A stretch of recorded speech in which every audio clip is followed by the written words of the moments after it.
నమస్కారం. ఇరాన్ యొక్క పరిస్థితులు ఇప్పుడు ఎలా ఉన్నాయంటే, మొత్తం ఒక ఇరాన్ అన్న దేశం చుట్టూ ఎలాంటి ఒక వలయాన్ని సృష్టించేసి ఆ ఇస్లామిక భరణ కూటమి పెట్టేసిందంటే, బయటి ప్రపంచానికి అసలు ఏ బంధం లేకుండా ఆ ఇరాన్ అన్న దేశంలో లోపల ఏం జరుగుతుందో ప్రపంచానికి ఎవ్వరికీ తెలియకుండా వాళ్ళు ఒక కట్టడిని, ఒక ఇనుప గోడను నిర్మించుకున్నారు. మొత్తం దేశాన్ని అక్కడ ఉన్నటువంటి ఇంటర్నెట్ తో తెగించేశారు. ఏ బంధం లేకుండా అన్ని బంధాలను తెంచేశారు. ఏ తుర్కీలో ఉన్నటువంటి కొన్ని ఈ సెటిలైట్ ఫోన్స్ ద్వారా వస్తున్నటువంటి చిన్న చిత్క వార్తలు తప్ప ఇంకే ఎలాంటి వార్తలు కానీ వాళ్ళ యొక్క కానీ రహస్యంగా అక్కడ తెలుస్తున్నటువంటి విషయం ఏమిటంటే, ఎంత అతి దారుణంగా వాళ్ళను ఈ ప్రక్షోభకారులను ప్రతిషేధిస్తున్నటువంటి వాళ్లను అతి దారుణంగా అణిచివేస్తున్నారనే సత్యం మాత్రం బయట ప్రపంచానికి తెలుస్తుంది. అది మాత్రమే కాకుండా ఇంకొక చాలా దారుణమైనటువంటి వార్త, ఇప్పుడు వచ్చినటువంటి వార్త ఏమిటంటే, అక్కడ ఉన్నటువంటి ఈ భరణ కూటమి, అక్కడ ఉన్నటువంటి కరుడుగట్టిన తీవ్రవాద సైన్యం, ఇస్లామిక సైన్యం ఏదైతుందో అది వాళ్ళ యొక్క దుర్మార్గం ఎంత మూర్ధన్య దశలోకి వెళ్ళిందంటే, వాళ్ళ ప్రజలపైనే వాళ్ళు కెమికల్ వెపన్స్ మీద వాళ్ళను అణిచివేయడానికి రసాయన ఆయుధాలు వాడుతున్నారు. వేల మంది చనిపోయారు అన్న వార్తలు వస్తున్నాయి.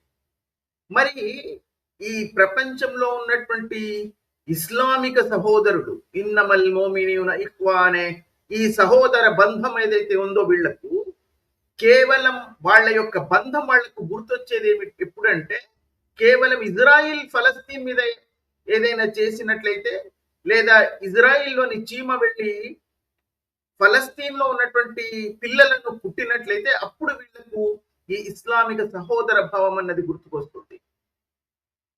అదే ఇస్లాంకు సంబంధించినటువంటి మరో భాగమైనటువంటి షియా దేశమైనటువంటి ఇరాన్ లో అక్కడున్నటువంటి వాళ్ళు కూడా విశ్వాసులే.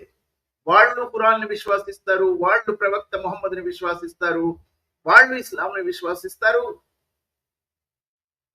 కానీ వాళ్ళ మీద ఇంత దారుణంగా అక్కడున్నటువంటి ప్రభుత్వం కానీ, అక్కడున్నటువంటి ఇస్లామిక తీవ్రవాద సంస్థలు కానీ, ఇస్లామిక తీవ్రవాద సైన్యం కానీ, ఇస్లామిక తీవ్రవాద భరణాధికారులు కానీ అక్కడున్నటువంటి ఈ ఇస్లామిక విశ్వాసుల్ని ఇంత దారుణంగా చిత్రవధకు గురి చేసి, ఒకప్పుడు హిట్లర్ యూదులపై కూడా ప్రయోగించినటువంటి అతి దారుణమైనటువంటి ఈ రసాయన ఆయుధాలను సైతం వాళ్ళ మీద ఉపయోగించి వాళ్ళను హతమారుస్తున్నారు. అంటే వీళ్ళు నోర్లు మూసుకొని కూర్చున్నారు.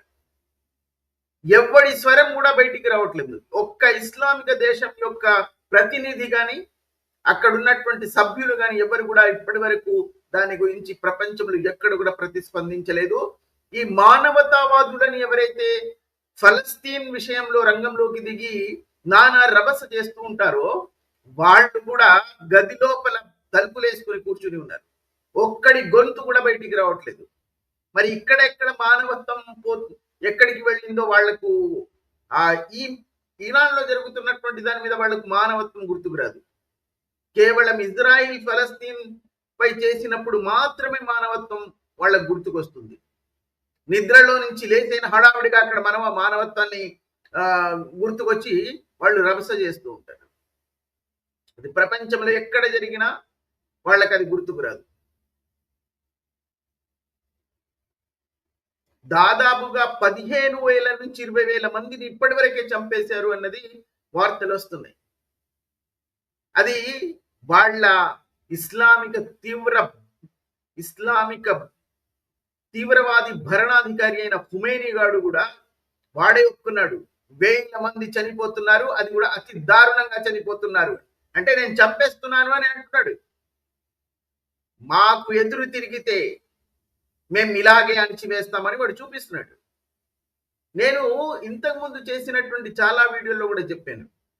ఎప్పుడు కూడా అక్కడున్నటువంటి జనసమూహం 90% జనసమూహం కూడా అక్కడున్నటువంటి భరణాధికారులకు ఎదురు తిరిగితే వాళ్ళు ఏమి చేయలేరు. ఎందుకంటే వాళ్ళ చేతుల్లో ఆయుధాలు ఉండవు. కేవలం ఆ సైన్యంలో, ఒకవేళ సైన్యంలో ఉన్నటువంటి అధికారులు కానీ సైన్యం కానీ వాళ్ళు ఈ ప్రజల వైపుకు వచ్చినట్లయితే ఏదైనా సాధించగలుగుతారు. లేదా బాహ్య శక్తులు ఏదైనా వాళ్లకు సహాయం అందించాలి, అప్పుడు కానీ వాళ్ళు ఈ ప్రక్షోభాన్ని జయించలేరు అన్నది నేను చాలాసార్లు చెప్పాను. అదే జరుగుతుంది. ఇంకొక ట్రంప్ వాడి ఉద్దేశం ఇరాన్ లో ఉన్నటువంటి ఇప్పుడు ఈ తీవ్రవాద భరణాధికారులను మొత్తం తరిమివేయడం అనే ఉద్దేశం కాదు, ఆ దశలోకి తీసుకొచ్చి వాడు వదిలేస్తాడని కూడా నేను చాలాసార్లు చెప్పాను. అదే ఇప్పుడు జరుగుతుంది. వాడు అన్ని సర్వం సిద్ధం చేసుకున్నాం, మేము ఇప్పుడు ఒకవేళ ఈ ప్రక్షోభకారుల మీద ఏదైనా అణిచివేత చేసినట్లయితే, వాళ్ళని చంపినట్లయితే మేము రంగంలోకి దిగుతామని గీర్వాణం చేసినటువంటి ఈ డొనాల్డ్ ట్రంప్ కూడా ఇప్పుడు నోరు మూసుకొని మౌనంగా కూర్చుని ఉన్నాడు. ఏమి చేయడని నేను ముందే చెప్పాను. వాడి ఉద్దేశం అక్కడ ఉన్నటువంటి ఈ తీవ్రవాద భరణ కూటమిని అక్కడి నుంచి తరిమివేయడం అనే ఉద్దేశమే కాదు, వాడు ఈ దశలోకి తీసుకెళ్లి అక్కడ వాళ్ళని వదిలేయడం, సముద్రంలో వాడు వదిలేస్తాడని నేను చెప్పాను. ఇప్పుడు అదే జరుగుతుంది. వేలాది మంది అతి దారుణంగా చంపబడుతున్నారు. కానీ ప్రపంచంలో ఏ దేశం కూడా వాళ్ళ కోసం ఆ రంగంలోకి దిగి మానవత్వం అప్పుడు గుర్తుకు రావట్లేదు. ఇప్పుడు మానవత్వం ఎవరికి గుర్తుకు రావట్లేదు. ఎందుకు రావట్లేదు అంటే, చంపుతున్నటువంటి వాడు కూడా ముస్లిమే, చంపబడుతున్నటువంటి వాళ్ళు ముస్లిమే కాబట్టి. అలాంటప్పుడు వీళ్ళు నోర్లు మూసుకొని కూర్చుంటారు. ఎవ్వడికి మానవత్వం గుర్తుకు రాదు. ప్రపంచం చూసారా ఈ ద్వంద్వ ప్రవృత్తి? కేవలం ఇస్లామిక దేశాలు మాత్రమే కాదు, ఈ మానవత్వం కోసం ఓ ఆహా అని గొంతెత్తి ఘోషించే చాలా దేశాల ప్రతినిధులు, చాలా దేశాల్లోని సూడో మానవతావాదులు కూడా ఎవ్వడు కూడా ఇప్పుడు రావట్లేదు ఇరాన్ గురించి మాట్లాడడానికి. అక్కడ జరుగుతున్నటువంటి అతి దారుణమైనటువంటి, హిట్లర్ను సైతం మర్పించే విధంగా ఈ ఖుమేనీ గాడు అక్కడ ఉన్నటువంటి ప్రజల మీద ఈ కెమికల్ వెపన్స్ వాడుతున్నాడు, వాళ్ళని అతి దారుణంగా హింసించి మరి చంపుతున్నాడు. అంటే రసాయన ఆయుధాలు ఎవరి మీద వాడుతున్నారు? ఎవరైనా ప్రపంచంలో ఇప్పుడు రసాయన ఆయుధాలు వాడి అది కూడా ఒక ప్రజా సమూహం మీద వాడడానికి అవకాశం ఉందా? డొనాల్డ్ ట్రంప్ ప్రతిసారి చెప్తూనే ఉంటాడు, మా మానవత్వం, నేను అక్కడ ఎవరినో ఉరిసి తీస్తాం అని చెప్పి ఒక ఇర్ఫాన్ అలీ అని ఒక యువకుడిని అనుకుంటాను, వీడు భయపెట్టించాడు, ఒకవేళ మీరు ఉరి తీస్తే మేము రంగంలోకి దిగుతాం. వాడు ఉరి తీసినా కూడా వీడు రంగంలోకి దిగడు. ఎందుకంటే అమెరికాలో ఉన్నటువంటి సైన్యం కూడా వాళ్ళు ఇప్పుడు అమెరికాలో ఉన్నటువంటి ప్రజలందరూ డొనాల్డ్ ట్రంప్ కు చేస్తున్నటువంటి పనులకు వాళ్ళు మౌనంగా ఎందుకు కూర్చున్నారంటే, వాళ్ళ దేశానికి అది లాభదాయకమైనటువంటి కొన్ని విషయాలు చేస్తున్నాడు. ప్రపంచాన్ని దోచుకొనైనా సరే నేను ప్రపంచాన్ని నయాన భయాన భయపెట్టించి వాళ్ళని దోచుకొని నేను మీ కడుపులో నింపుతానంటే వాళ్ళు ఊరుకుంటున్నారు. అందుకే గ్రీన్లాండ్ దోచుకుంటారు అన్నటువంటి వాడు ఇప్పుడు తోక జాడించాడు. గ్రీన్లాండ్ నుంచి అక్కడ నాటో దేశాలన్నీ కలిసి తరిమి వేస్తున్నాయి వీడిని. ఇప్పుడు మాట మార్చేశాడు, వీడు అందితే జుట్టు లేకపోతే కాలే డొనాల్డ్ ట్రంప్ వీడు. మనం కూడా ద్వంద్వ ప్రవృత్తులు కలిగినటువంటి వాళ్ళని చెప్పాలి. మనం కొన్ని సందర్భాల్లో పుతిన్ గొప్పవాడు అంటాం, కొన్ని సందర్భాల్లో పుతిన్ ని విమర్శిస్తాం, కొన్ని సందర్భాల్లో మనం ఇరాన్తో భారతదేశానికి ఉన్నటువంటి స్నేహం గురించి మాట్లాడతాం, కొన్ని సందర్భాల్లో మనం ఖుమేనీ గారు చేస్తున్నటువంటి దుర్మార్గం గురించి మాట్లాడతాం, మనకున్నటువంటి లాభ నష్టాల గురించి మాట్లాడతాం. చైనా కానీ, రష్యా కానీ, పుతిన్ కానీ, జింగ్ పింగ్ అని మాట్లాడి వాళ్ళు చేస్తున్న దానిపై మనం ప్రతిస్పందిస్తాం. డొనాల్డ్ ట్రంప్ మీద ప్రతిస్పందిస్తాం. కానీ ఎవరి దగ్గర మానవత్వం ఉంది, ఎవరు మానవత్వాన్ని ప్రదర్శిస్తున్నారు అంటే ఎవ్వరు లేదనే చెప్పాలి. ఎవడికి వాడి స్వార్థం కోసం ప్రవర్తిస్తున్నాడే తప్ప మనుషుల కోసం, మానవత్వం కోసం ఒక్కడు కూడా ప్రవర్తించడం లేదు అన్నది వాస్తవం. మన హృదయాలు కదిలిపోతున్నాయి. సాధారణమైనటువంటి జనసమూహం మనలాంటి వాళ్ళు, ఎందుకంటే మన దగ్గర మాత్రమే కాస్త మానవత్వం అంటే ఇంకా మిగిలి ఉంది. ఈ భరణాధికారుల మీద కానీ, అధ్యక్షుల మీద కానీ వాళ్ళ దగ్గర ఉండవు. ఎందుకంటే వాళ్ళు ఒక రాజ్యాన్ని, ఒక దేశాన్ని దృష్టిలో పెట్టుకునే మాట్లాడతారు. ఆ దేశం యొక్క లాభ నష్టాలను గురించి మాట్లాడతారు. ఆ లాభ నష్టాలను చూసి కానీ మాట్లాడరు. ఆయా దేశాలతో వాళ్ళకున్న బంధాలను గురించి మాట్లాడతారు. ఆ బంధాలు, బాంధవ్యాలు ఏమీ పరిగణించకుండా కేవలం మనుషుల కోసం మాట్లాడింది మనలాంటి వాళ్ళు మాత్రమే. ఒక దేశాధినేత గాని, ఒక దేశ అధ్యక్షుడు గాని, ఆ దేశానికి ఉన్నటువంటి ప్రతినిధులు గాని ఎవరు కూడా వాళ్ళు ఇంత స్వేచ్ఛగా మాట్లాడలేరు. వాళ్ళకు కొన్ని పరిమితులు ఉంటాయి. వాళ్ళు కొన్ని గీతల మధ్య బ్రతుకుతూ ఉంటారు కాబట్టి వాళ్ళు చెప్పలేరు.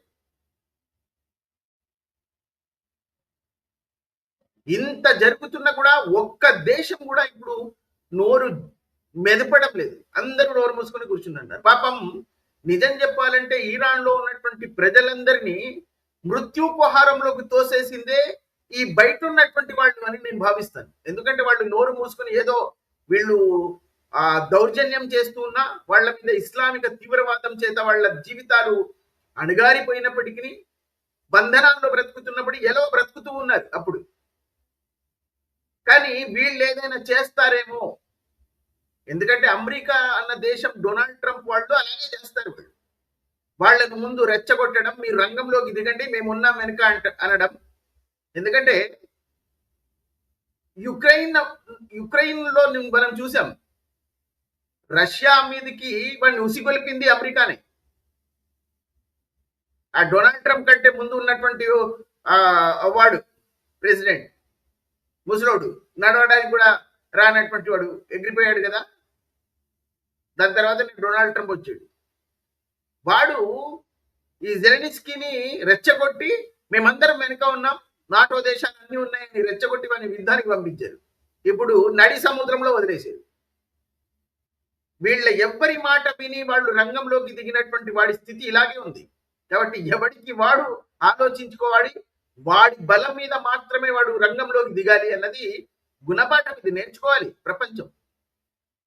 నీ దగ్గర సత్తా ఉండి, నీ దగ్గర బలం ఉండి, నీ దగ్గర ఆ పోరాడగలే పటిమ ఉంటే తప్ప నువ్వు రంగంలోకి దిగకు. వీళ్ళు ఎగిరించే వాళ్ళు వెనుక నుంచి మేము చేస్తాం, మేము ఉంటామని చెప్పే వాళ్ళందరూ వెనుక నుంచే పారిపోతారన్నది జనాలు తెలుసుకోవాలి. ఎవరైనా, ఏ దేశంలో వాళ్ళైనా సరే. ఏదో యురానియన్, ఇప్పుడు మనం అనుకున్నాం చాలా ఇప్పుడైతే ఈ ఇరాన్ లో ప్రక్షోభకారులు విధుల్లోకి దిగి నినాదాలు చేస్తూ వాళ్ళు ఈ ప్రొటెస్ట్ చేశారో, అయితే 2 రోజుల్లో ఇరానీ తరిమి ఈ ఖుమేనీని తరిమి వేస్తారు, అమెరికా రంగంలోకి దిగుతుంది. అంత సులభం కాదు. ఎందుకంటే ఖుమేని యొక్క ఇస్లామిక తీవ్రవాదం యొక్క వేళ్ళు అంత బలంగా అక్కడ నాటుకుని ఉన్నాయి. వాళ్ళని కదపడం అనేది అసాధ్యం, బయట శక్తులు ప్రయత్నిస్తే తప్ప. ఎందుకంటే అక్కడ ఉన్నటువంటి సైన్యంలో 2 వర్గాలు ఉన్నాయి. ఒకటి ఆ దేశం యొక్క సరిహద్దులను కాపాడడం, రెండవ సైన్యం ఐఆర్జీసీ ఏదైతే ఉందో అది కేవలం ఖుమేని అనే వాడిని కాపాడడం, వాడి అధికారాన్ని కాపాడడం. ప్రజలను ఎంత దారుణంగా చంపేసి అయినా సరే, వాళ్ళు ఎంత దారుణంగా తొక్కేసి అయినా సరే, ఈ ఖుమేని యొక్క రాజ్యాధికారాన్ని కాపాడడమే వాళ్ళ డ్యూటీ. వాళ్ళు అదే చేస్తున్నారు ఇప్పుడు. సైన్యంలో ఎప్పుడైతే మార్పు వచ్చి వాళ్ళు ప్రజల వైపుకు రాగలిగితే మాత్రమే ప్రజలు ఎప్పుడు కూడా గెలవగలుగుతారు. లేదా బయటి దేశాలు ఎవరైనా వాళ్ళకు సహకరించి వాళ్ళ సైన్యంతో పోరాడి వాళ్ళని అణిచివేస్తే తప్ప ప్రజలు గెలవరు. 99% మంది ప్రజల్లో వాళ్ళు రంగంలోకి దిగి అక్కడ ఉన్నటువంటి సైన్యంతో భరణాధికారులతో పోరాడడానికి అస్కారం లేదు, అవకాశం లేదు. ఎందుకంటే వాళ్ళ దగ్గర ఆయుధాలు ఉంటాయి, వీళ్ళ దగ్గర ఆయుధాలు ఉండవు. రకరకాలైనటువంటి ఆయుధాలు ఉపయోగించి వీళ్ళను అణిచివేస్తారు. ఇప్పుడు అదే జరుగుతుంది. రసాయన ఆయుధాలను వీళ్ళ మీద విసిరితే ఏం జరుగుతుంది? హిట్లర్ కూడా చేయలేదంత దారుణం యూదుల మీద. కానీ ఖుమేనీ గాడు చేస్తున్నాడు నోరు మూసుకొని. ఈ కాలఘట్టంలో కూడా హిట్లర్ కాలఘట్టంలో అప్పుడు జరిగింది, ఇప్పుడు ఎవరైనా చేస్తారని వీరాంగం చేసేవాళ్ళు చాలా మంది ఉన్నారు. ఇప్పుడు కూడా చేస్తున్నాడు. రసాయన ఆయుధాలు వాడి అక్కడ ప్రజానికాన్ని మొత్తం తొక్కేస్తున్నాడు. ఒక్క ప్రపంచ దేశం కూడా నోరు మెదపడం లేదు. ఈ కాలఘట్టంలో, ఈ ఆధునిక కాలఘట్టంలో కూడా జరుగుతుంది. ఎవడికి వాడి స్వార్థమే. ఏ దేశానికి వాడి స్వార్థం, ఏ వ్యక్తికి వాడి స్వార్థం. నేను బాగున్నాను కదా అన్నది. ఇదే జరుగుతుంది మీ దగ్గర. దీనికి ఉన్నటువంటి ఇప్పుడు మనమందరం ప్రపంచంలో ఉన్నటువంటి ప్రతి దేశంలోని పౌరులు నేర్చుకోవాల్సింది ఏమిటంటే, మీ దగ్గర బలం ఉంటే, మీ బలంతోనే మీరు పోరాడగలిగితే పోరాడాలి. ఎవడో ఏదో చెప్పాడని, వాడేదో మీకు సహకరిస్తాడని, మీ వెనకాల నిలబడతాడని మీరు రంగంలోకి దిగితే మీకు ఈ దుస్థితియే సంభవిస్తుంది అన్నది మనం నేర్చుకోవాల్సినటువంటి నీతి.